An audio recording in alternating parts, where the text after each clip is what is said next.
নমস্কার বন্ধুরা, আমি চলে এসেছি বাঙালির জনপ্রিয় রেসিপি নিয়ে। চিংড়ি ভাপা করব। সর্ষে, পোস্ত, লবণ, কাঁচা লঙ্কা ভালো করে বেটে নেব।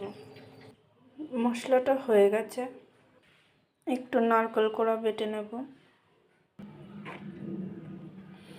হলুদ গুঁড়ো, লঙ্কা গুঁড়ো, তেল,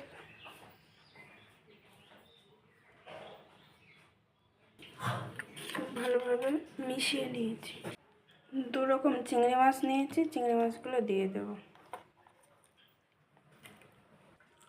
ভালো করে মেখে নেব। নারকেলের দুধটা দিয়ে দেব।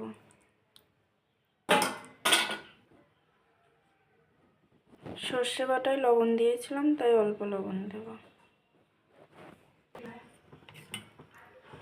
এই কৌটোয় দিয়ে দেব কাঁচা পাকা লঙ্কা দেব।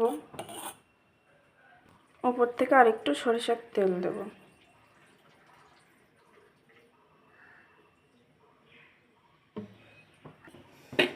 ভাত করছে, ভাতের ভিতর কৌটোটা বসিয়ে দেব।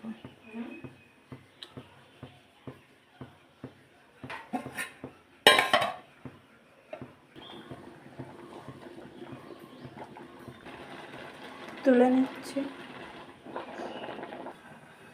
জাস্ট দেখো একবার। আমি কিছু বলবো না, তোমরাই কমেন্ট করে জানাবে কেমন হয়েছে।